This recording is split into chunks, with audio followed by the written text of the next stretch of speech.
Pitchers and catchers report in 15 days. Spring training is just around the corner, and the New York Mets have zero clue as to who will be their opening day first baseman.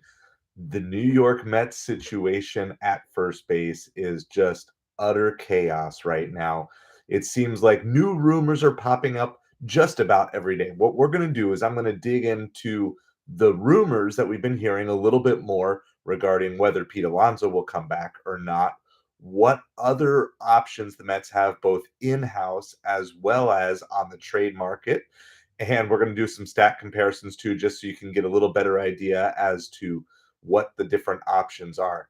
So there's not a lot of like breaking news, but it does seem like every couple of days there is some new rumor about who the Mets might be interested, who they might be trading for. You know, a week or two ago it was Vlad Guerrero Jr., and then it was Spencer Torkelson.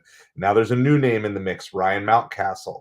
And so you've got all of these different names, and we're going to do some comparison.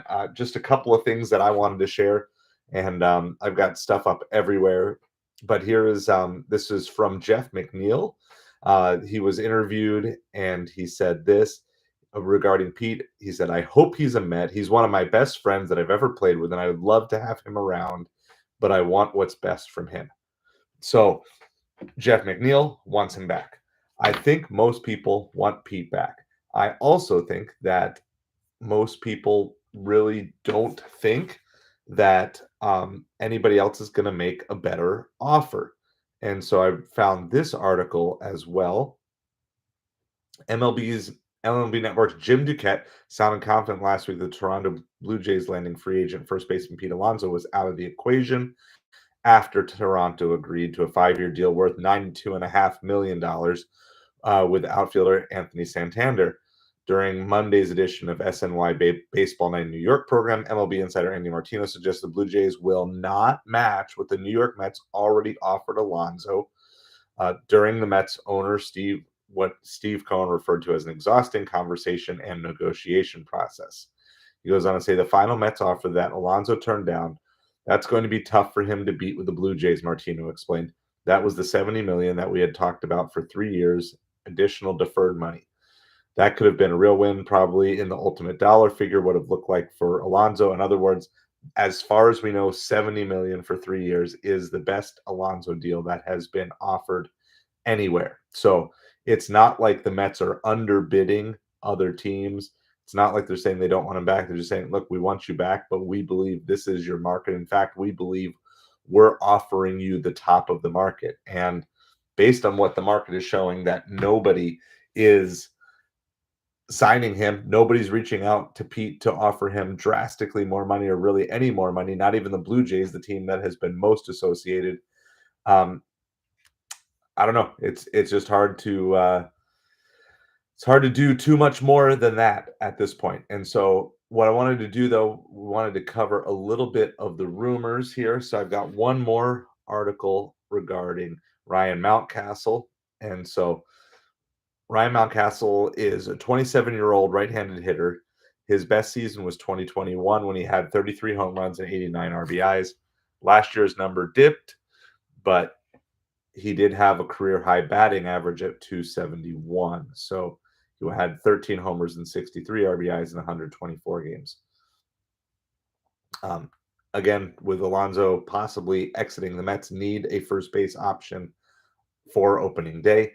So you've got in the mix right now, you have trade rumors regarding Spencer Torkelson. I heard lots of people just saying maybe even just a Brett Baty for Spencer Torkelson straight up would get the job done. I would love for them to maybe package Marte and some money in that deal too, if that could somehow get the deal done.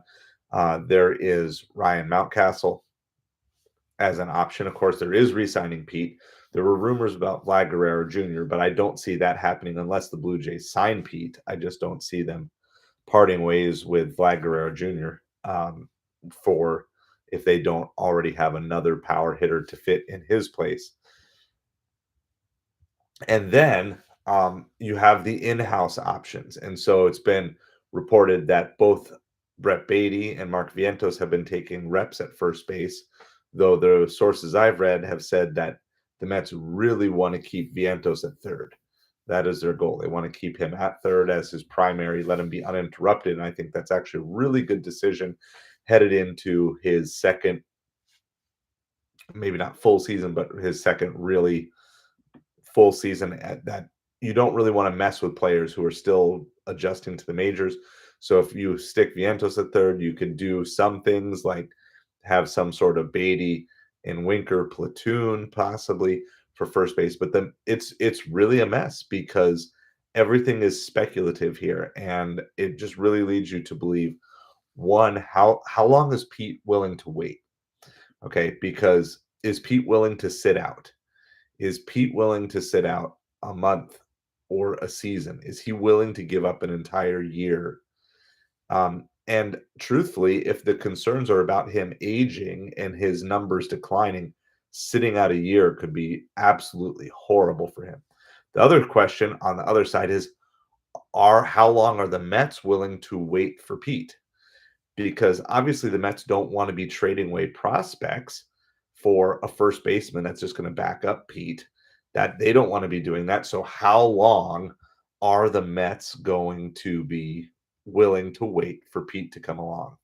So all right. So hello to you, Savage Batman. Thank you for being first in here. Jonathan, do I support a new casino next to City Field? Well, I'm not big into gambling, so I just personally I would be against it, but I'm sure whatever makes the best financial sense, that's probably what's going to happen. Good evening, Coconuts. Good evening, Casey. Yeah, so Pete Alonso, there are rumors everywhere for Pete, right? And the four teams primarily Pete is rumored to have been in touch with are Los Angeles Angels, San Francisco Giants, Toronto Blue Jays, and New York Mets. And we talked about this a little bit the other night, but I find it really hard to see the Angels as being this destination where you'd want to go if you want to win. And it feels like the Giants and the Blue Jays are getting used for leverage for almost all these big free agents.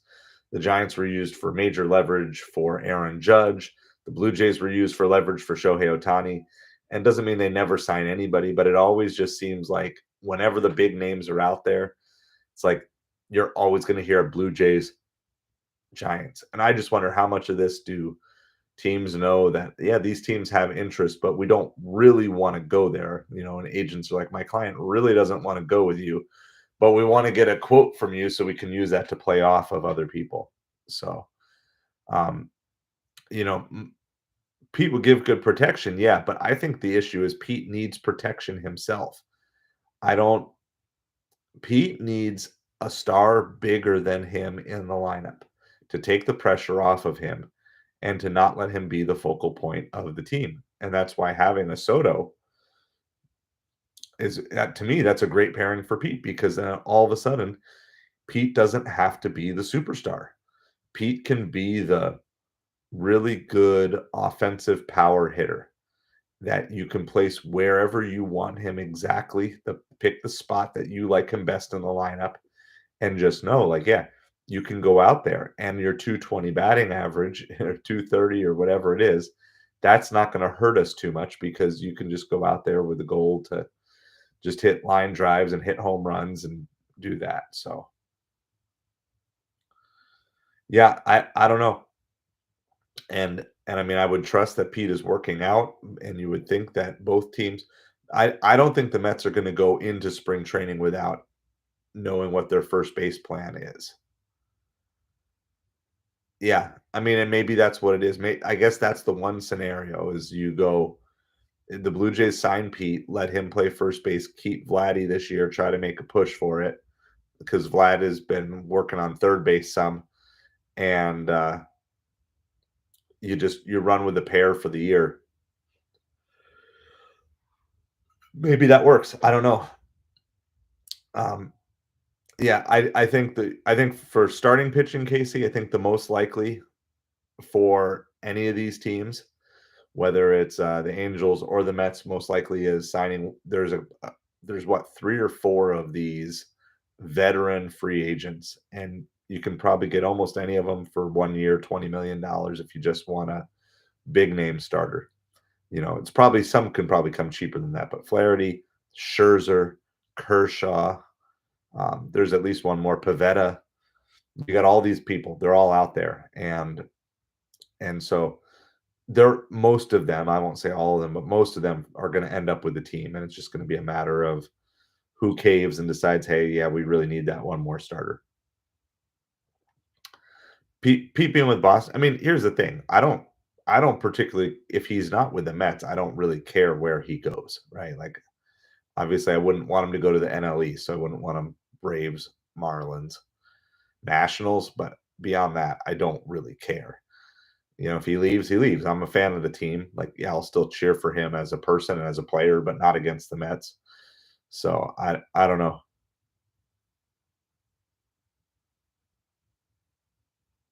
Yeah, maybe you can get a couple years of Vlad at third. Um, but if the Mets were to get Vlad, then obviously they'd be getting him for first base because I think they're fairly confident with Vientos being the primary third baseman. Like I said, if you're a fan of Brett Baty, um, Pete leaving is not a bad thing at all.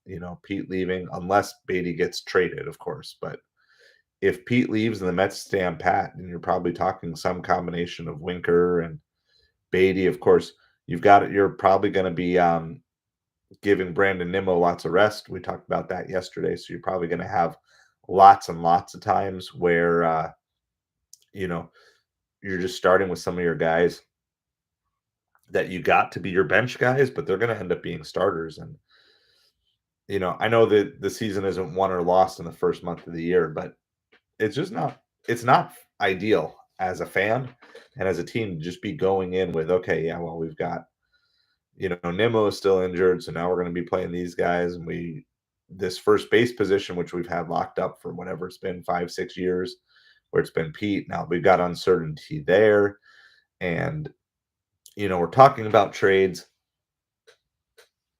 but I mean, how much trade? You just want to get the team in camp. You want to get that group together and get them in camp, and I just expect the Mets are gonna, as soon as they know Pete's not coming back, they're gonna make a move quickly. I don't see them completely standing pat with what they have for first base right now.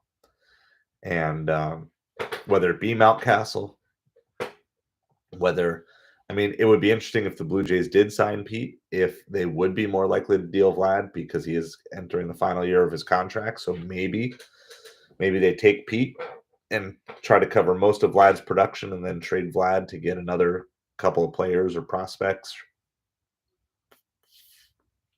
I don't know. Yeah.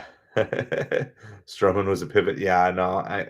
I know there's rumors about I don't think Stroman signed yet. I think there's rumors about him coming back to the Mets. I'm not a big fan of I don't know, not a big fan of Stroman personally. So I don't think Yamamoto was going anywhere but Los Angeles in the same way Shohei wasn't going anywhere but Los Angeles either. But they're still gonna you still got to bid at these guys. You're just not going to get them. So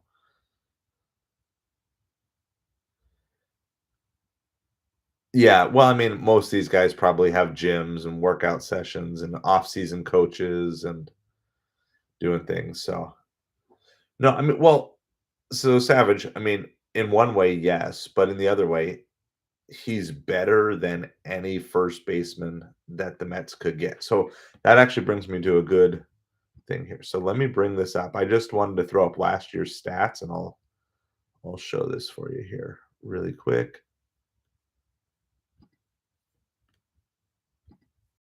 These are last year's stats. I pulled this up ahead of time, comparing Torkelson, Mountcastle, Alonso, and Vlad Guerrero Jr. And so we could, some of these things are hard to compare. So the first thing they didn't all play the same number of games. They didn't all have the same number of plate appearances. You can see Torkelson, played like almost half the games of some of these other guys. And but if you just look at some of like your overall, okay, so if when you're comparing home runs here, Alonso and Vlad Guerrero are almost a push. But then look at the batting average difference. Pete with his 241 batting average and Vlad with a 324. Okay. And then you look at Pete's strikeouts 171 versus Vlad's 95. I was amazed at, other than the home run total. Like, I knew Pete was ahead in that, but all these other stats, my goodness, Vlad is significantly better. Just kind of across the board. Strikeout percentage, 25% of the time. If Pete gets 4 at bats in a game, he's striking out every game. Whereas Vlad is 13%. So that's what, 1 out of every 7. He's only going to strike out every other game. As you know, he puts the ball in play. It makes a huge difference. And then if you look at some of the other comparisons here too. Just overall hits, right? So 199 to 146. So all those, the reason why Vlad Guerrero Jr. is comparable is like, well, yeah, he does it. And then if you actually even compare Mountcastle to Alonso, okay, total hits, pretty close. And notice Mountcastle did that in like how many less? Almost 200 less plate appearances for Mountcastle. I was pretty impressed with his numbers too. Okay, singles 83 to 81, doubles 30 to 31, triples 2 to 0, home runs 13 to 34. So that was the knock. But Mountcastle has had a 30 home run season. Okay, strikeouts less. Of course, obviously played less games, but even his strikeout percentage still better. More like 1 in 5 he strikes out. So knowing that Mountcastle is available, there's there. And of course, Mountcastle is kind of he's the higher floor but lower ceiling. Torkelson has the lower floor, as you can kind of see by some of his stats. Like, his K rate is even worse than Alonso's last year. But in terms of raw talent, as where they were drafted, if you want a reclamation project, Torkelson would be significantly better. But I mean, other than home runs and other than the homegrown talent part, um, Vlad Guerrero Jr. is pretty much ahead of Pete Alonso in most of those categories. And Ryan Mountcastle, again, other than the home run, is comparable. It's comparable. And if you're not dependent on getting a ton of home runs, and if you don't necessarily force Mountcastle to do that and you allow him to just put the ball into play, I don't know.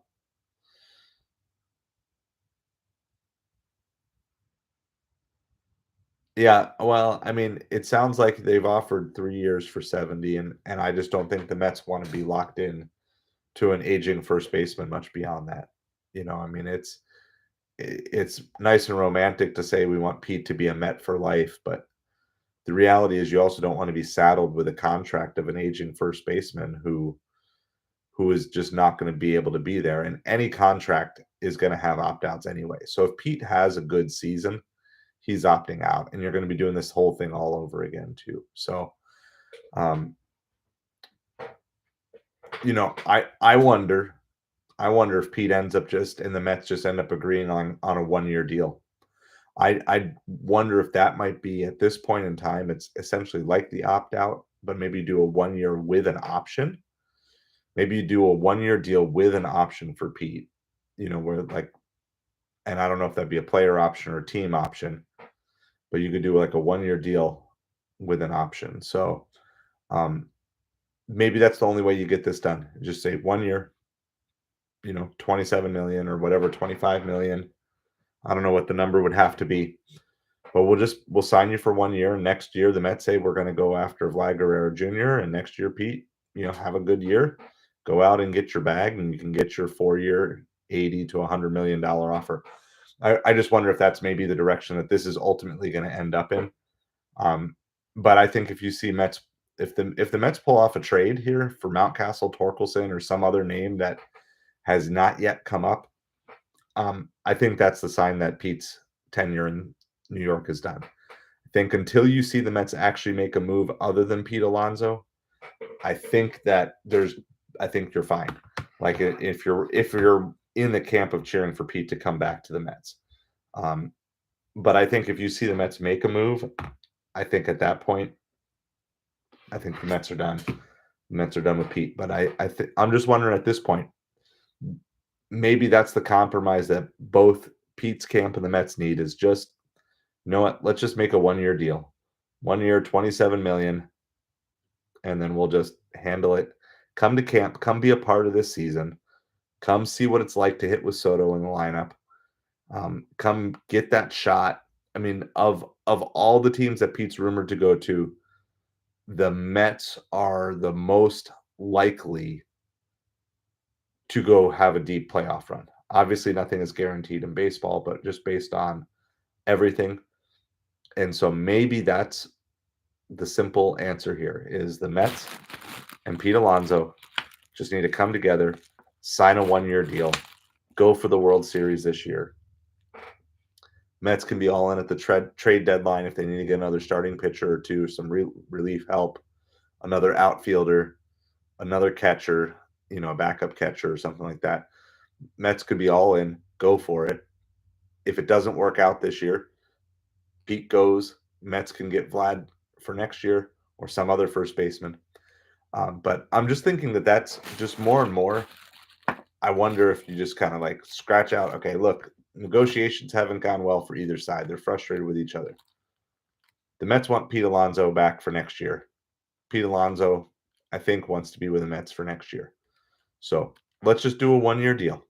Let's do a 1-year deal. Bring Pete back. Let's see what this Pete Alonso Juan Soto lineup is. If Pete thrives and he likes it, then he can say, hey, look, I've proved to you I've earned the big deal. If Pete's numbers continue to go downhill and he proves that it's a trend going downhill, then the Mets are scot-free. Yeah. Well, that's the thing is like the Dodgers keep signing players and now it's like there's not even like they're going to be getting rid of players. I mean, there's still talk of Kershaw back to the Dodgers. Where's he going to fit in with all this? I don't know. It's crazy. I mean, it's the era of the super team Dodgers for sure. And we'll see if they can be that first team to do back-to-back World Series in a long time.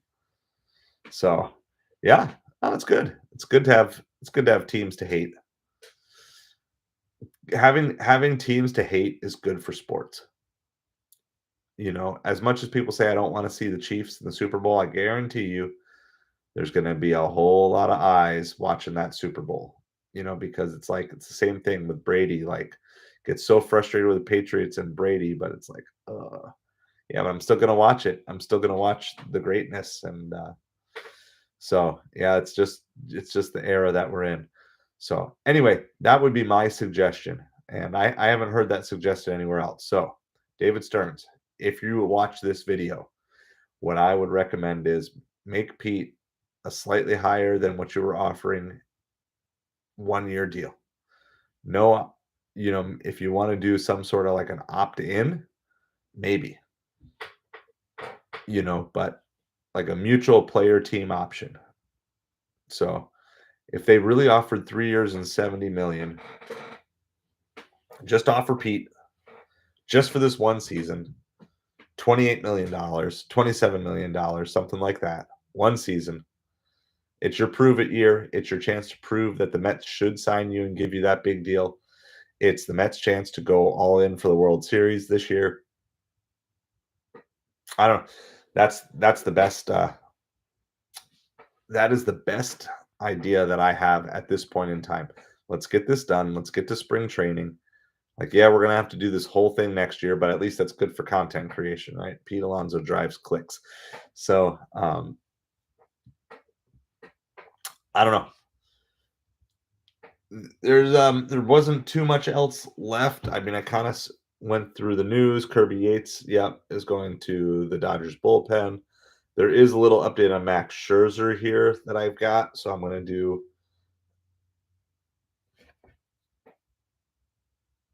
I want to see if I can find this. A number of teams have been loosely connected to Scherzer this week, though. What team always gets used for leverage in all these talks? The Blue Jays appear to be the most serious about signing him. So Yeah. So again, Blue Jays show up. I feel like at this point that it's kind of getting old. Just use the Blue Jays, use the Giants, use the Angels for leverage and negotiations, and then try to make other teams come calling. That's about all. There's just not much. There's still a lot of players out there, and honestly, I don't like it. It's not fun as a baseball fan to have all these players unsigned, you know, at this point in the off season with 15 days away from pitchers and catchers reporting. And I get it. These vets don't all need to be there for the first day of spring training and stuff, but just as a baseball fan, it's like I want to know who my team is going to be. I want to know who's going to be there. Who am I going to be cheering on? What are the battles? Who's battling for roster spots? Who's battling for starting positions? And at this point, I feel like we're just there. We're just we're just we're there, and we just don't know. We have all these pitchers who are waiting. We got relievers that are waiting. We've got trades that are possibly going to happen and different things like that. So I don't know. Did I say the Astros are in the National League? That's possible. I'm tired. They used to be. They used to be in the National League because the Mets beat them in 1986 to go on and beat the Red Sox in 1986. So that was the National League Championship Series. All right, so that's my proposal. I maybe I'll make a separate video on this, but yeah, my proposal to David Stearns and Pete Alonso: do a 1 year, $28 million deal. Sign Pete, make a run for the World Series this year. Let Pete hit with Soto. Pete Alonso is not going to win a ring in Boston this year. I don't think so. I don't think there's a ring to be won there. There's too many teams. I don't even know if Boston's going to make the playoffs this year. I mean, you got to imagine the Orioles and Yankees are going to be at the top. And depending on what the Blue Jays do, they're going to be there too. So, anyway, that's what we got for tonight. Nothing, no crazy news. Oh, yeah. Mets haven't won any championships since '86, and the Yankees as well. But I'm not talking about history. I'm talking about going forward. Boston's not in a position to be a world championship team. Yeah. Oh, yeah. Like that's why I'm not a New York fan. I'm a Mets fan. So no, I know that. But I'm just saying this year, the Red Sox, I would not be picking as a World Series contender this year. So anyway, that's my proposal. So Pete Alonso, David Stearns, Steve Cohen. Let's get together. Let's do a 1 year, $28 million deal. Sign it. Play 1 year with Juan Soto. Give it a shot. At least give it one last shot here to try to win the World Series. Everybody together with this main core group that's been, you know, the McNeil, Marte, Alonso, Nimmo. That crew's been together here for quite a few years now. Give it one last shot. Bring the band back together for one more time, and let's see what can happen with that. So we're gonna be done here for the night, and hopefully we'll have more news to report because I get tired of just talking and speculating on Pete Alonso all the time. But one way or another, I think we're gonna get it to a decision point here really, really soon. The Red Sox had to do everything. Yes. Yeah, the Pete Alonso watch. Pete Alonso watch. So yeah, it's tiring. It's tiring to just talk about who's this, and I figure it's only a matter of time. Give it another day or two, and there's going to be another name, another trade first baseman rumor going around or whatever. Somebody else is going to show up. Like David Ortiz to the Mets. All right. Well, I appreciate all you guys. We're going to be done here for the night, and yeah, definitely appreciate you guys. Have a great night, and hopefully we'll have Pete Alonso news soon.